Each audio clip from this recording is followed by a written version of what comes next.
Good morning and welcome to your daily dose of spiritual vitamin with me, Bonnie B.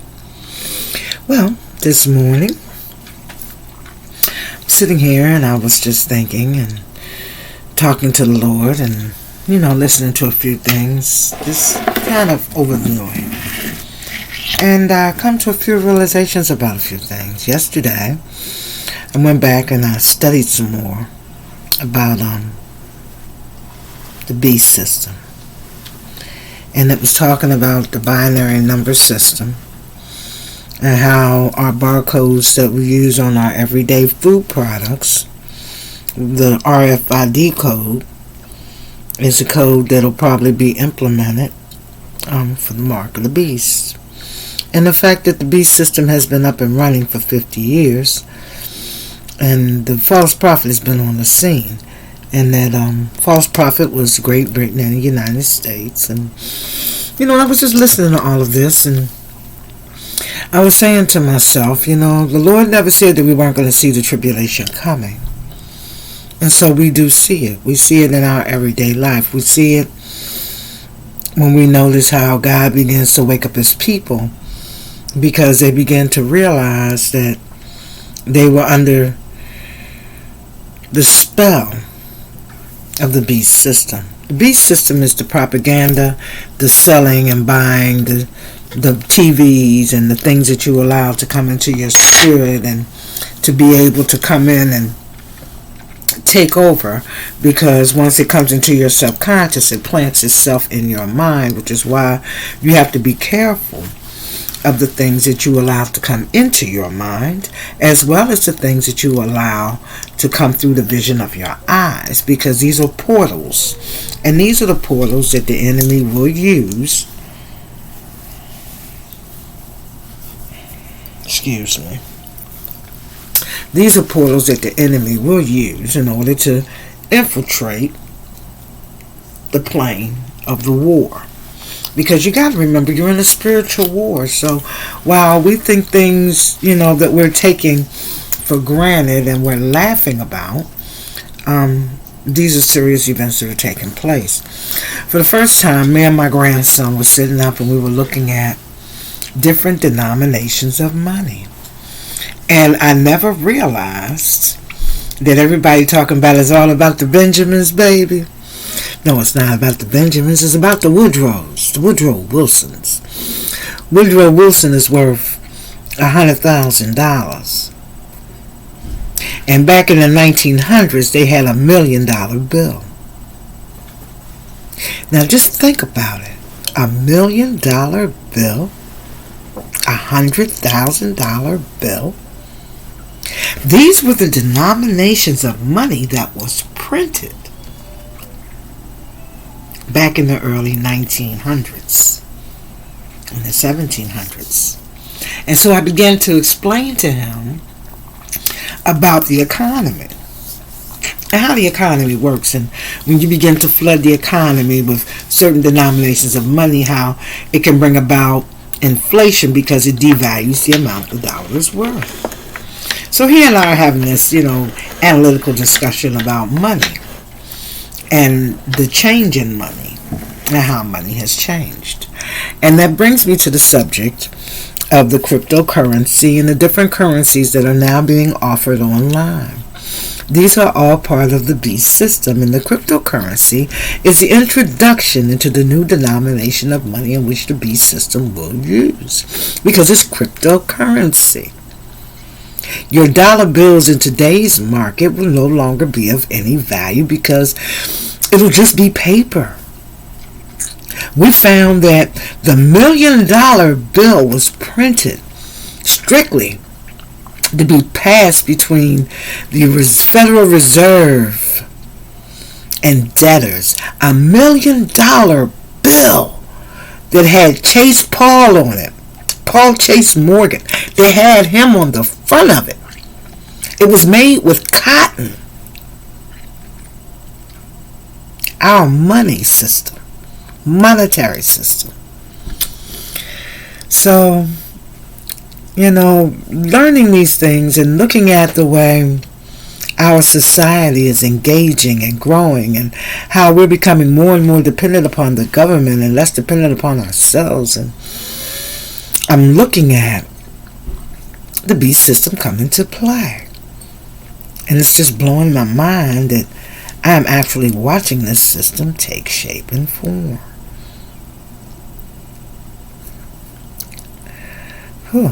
Okay, moving forward. I'm going to take it light this morning. I'm not going to do blacks in the Bible until a little later today, because we were discussing Canaan. And the one thing I do want to say about the blacks in the Bible is it was talking about the different governments in Daniel's dream, and King Nebuchadnezzar's dream, rather, where Daniel describes the 10 horns, and that they were 10 kingdoms that had come and fallen, and about the Medes and the Persians and the Greece, and how Roman Empire and Babylon, and how these empires all represent the dream that Daniel had. So in understanding this dream, and then him talking about the false prophet, and about the 17th chapter in the book of Revelations, about the beast that rose up out of the water, and about the wounding to his head. And then he brought to the attention the fact that 1945 or so, when the United States banking system, after the Great Depression, took a blow, that was the beast system. That was the blow to the head. And while Christians and everybody else are over here looking for an individual to take a blow to a head and come back to life, they're missing the picture. They're missing it. Because the beast system is the e-commerce system. It's the binary code system. It's the computer. That's the beast system. When the Spirit of God talks about the beast, he's not talking about an individual, because he says that the false prophet has control over the beast. So the false prophet, according to the Word of God, is an individual. It would be the one. Now, right now, they say that our money and our banking system and our move towards the New World Order is all being run from a round table of men who are located in England and Britain. Gotta believe it. Because when you learn that the Federal Reserve is not the property of the federal government, but of the banking system, that is a privately owned entity, a lot of things make a lot more sense about what we're up against. When you look at the fact that we have people every day who are chasing that treadmill because they're all on that hamster wheel and they're running, chasing someone else's dream, but they're running on those treadmills, and life is passing them by, and they don't even see it, because they're not awakened. And the enemy doesn't want you awakened. He wants you caught up in that hamster's wheel. So, I mean, these were just some things that me and my grandson was talking about. But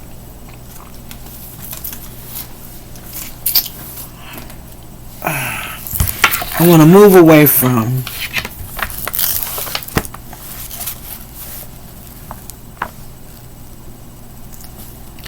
and I want to talk to you guys about, since this is Black History Month, I would like to introduce you guys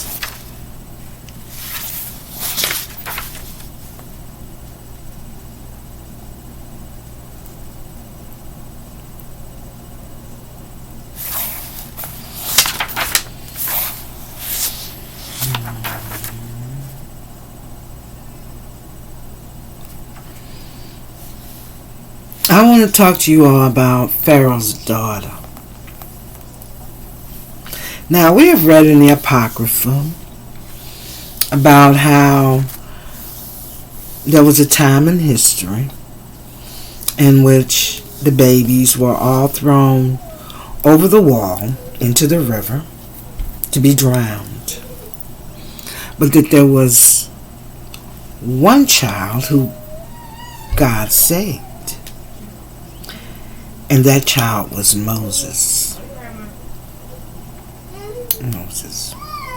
So Pharaoh's daughter was the one who raised Moses. Okay, I thank you for your patience. My grandson woke up. I had to put him back to bed. But in the meantime, in between time, me and my other grandson, we looking out this window because there's snow on the ground here. And we're watching these cars trying to get up this hill because there's a hill where I live at. And we watch the cars come up the hill and slide back down. So we've seen a few SUVs make it up the hill. So that gives me hope because I drive an SUV. But these little cars out here, they're catching hell trying to get up this hill. So he's going to keep watching and keep me posted, and I'm going to get back to my teaching. So we were getting ready to learn about Pharaoh's daughter, Thermuthid. She passed Moses off as being black. The Bible refers to the land in Africa founded by Noah's son by two names, the land of Ham and Egypt. 350 years before Moses' birth in Africa, Egypt was a thriving civilization filled with the descendants of Ham and Jacob's Jews. The Egyptians who occupy Egypt today are actually Arabs who claim a Shemitic heritage through Abraham and have no regard to Ham, the founder of ancient Egypt, and much less the black race. So that's something we're just learning right now, is that the Shemitic descent of Jews who are there now through Abraham are actually part Arabic.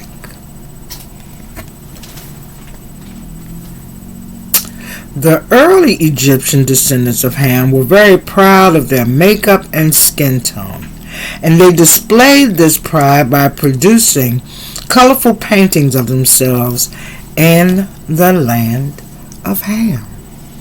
Now, you can find this in Psalms 105, verse 27.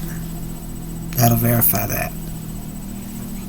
Before Moses' birth, kings of Egypt were called pharaohs. And one pharaoh issued an edict that all male Jewish babies were to be killed. Now that's in Exodus 1:15 through 55. First chapter of Exodus, verses 15 through 22. Jochebed hid her newborn son, Moses. So Jochebed was Moses' mother. She was not from the tribe of Ham. She was from the tribe of Shem. Jochebed.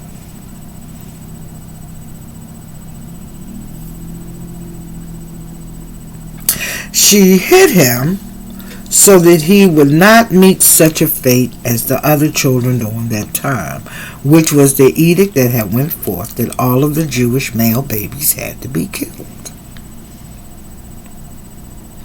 When Moses' mother could no longer hide him from Pharaoh's decree, she made an ark, a small basket like a boat that she wove. She put her brown baby down inside this basket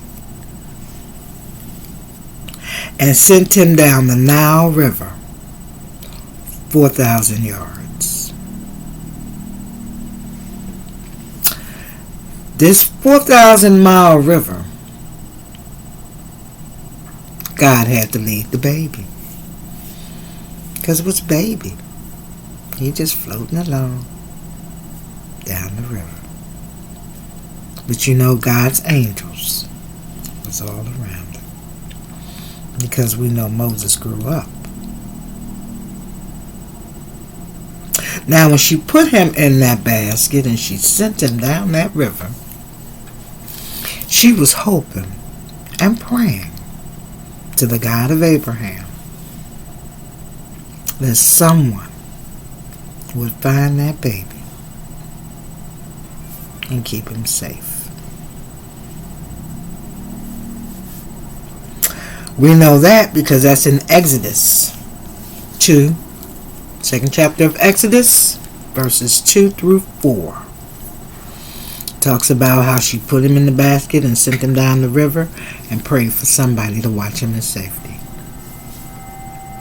Now, according to the Jewish historian Flavius Josephus and Moses' written record to the event, the daughter of Pharaoh, whose name was Thermuthid,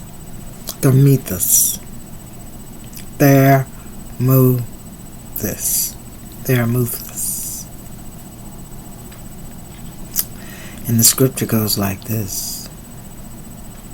She came down to wash herself at the river, and her maidens walked along by the riverside when she saw the ark among the river brush.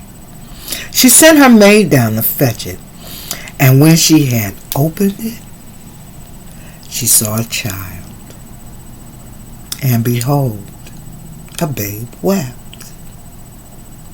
And she had compassion on him and said, "This is one of the Hebrew children." And that's in Exodus 2nd chapter, verses 4 through 10. So we know that Thermuthid, the daughter of Pharaoh, is now found the Jewish baby. Pharaoh's daughter immediately identified this abandoned babe as a Hebrew. She knew that from the cloth. Because the Jewish males from the time of his birth and during that period, the covenant with God required those children to be circumcised. So she could tell that that was a Jewish baby based on his circumcision.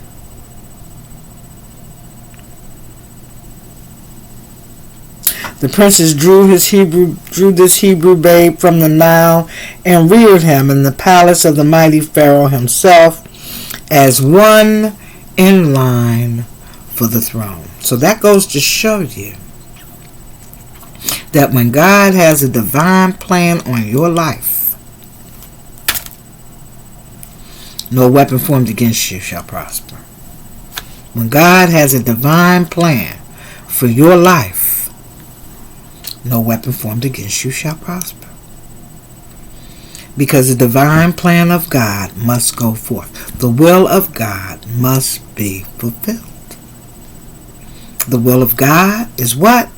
It's for Moses to continue to live, even though during the time of his birth, Pharaoh had given a decree that all male Jewish children were to be killed.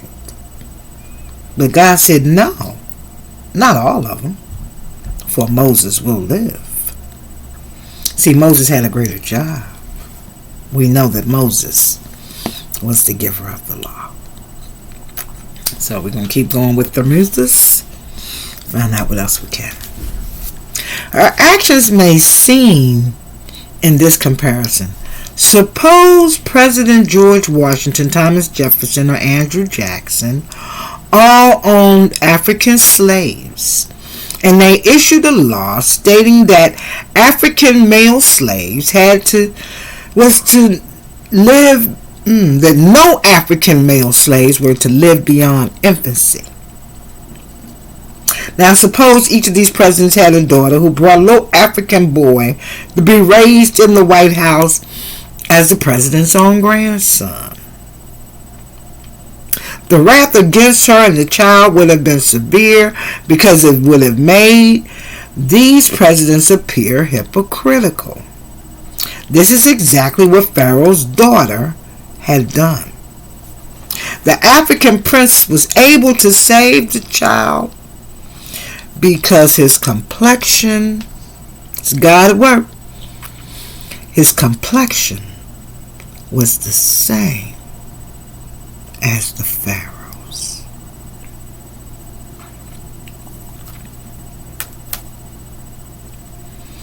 The complexion of Moses was the same as that of the Pharaoh. Pharaohs were black. Now, because Moses had a dark skin tone, and Thermuthid could pass him off as black, even though he was Jewish, Hebrew. I should tell you something about the tribe of Ham, Shem, and Japheth. The colors. Not going to go back into that. But what I will say is that God used Moses' color to his advantage. The fact that he was of darker complexion, and the fact that the pharaohs were the same complexion as Moses. For the pharaohs during the time were the tribe of Mizraim in the land of Ham. So, I'm going to finish this out and close this out for this part.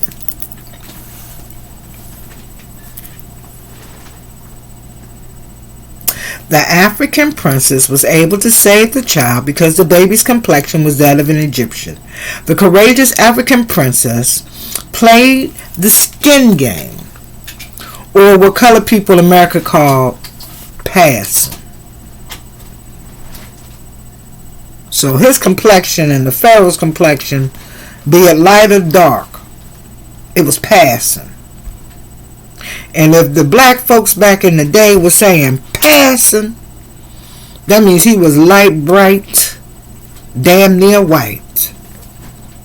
Because that's what we called passing. Now this is a question of Moses' complexion. History may logically explain the phenomenon of how Moses passed as an Egyptian. Some Bible authorities have attempted to explain Moses' dark complexion by proclaiming that since the name Ham allegedly means hot in the land of Ham, would mean the land was hot, therefore they deduced Moses' dark skin was due to the deep suntan. Weak argument. First of all, Ham was born before the flood and before the land had any hot or cold. So there was a time in history in which there was no rain on the Pangea. There was a time in history in which rain did not fall from the sky. And that's how come when the flood came and flooded everything, God sent the rainbow as a promise. Because on the Pangea, it was watered from underground. It never came down. It always came up. So. Secondly, in trying to spare her baby's life, Jochebed hid Moses for 3 months so the baby Moses would probably have never even seen the light of day. Because Jochebed hid him. And if you're hiding something, it don't get no light. Even during his voyage on the Nile, inside the ark prepared by his mother, sunshine never touched the dark baby. So Moses was dark. He passed as a black baby. That's why he was passing. He was Jewish, but he was passing for the brother, so he could live in the palace. And that was God's plan. So, at this 25:07, I'm going to let y'all go. And you all be blessed until it's time for your next spiritual vitamin for Black History Month with me, Bonnie B. If you enjoyed the contents, give it a thumbs up. Check subscribe. Come on, join the family. Get your vitamins. You be blessed till it's time for the next daily dose. Bye-bye.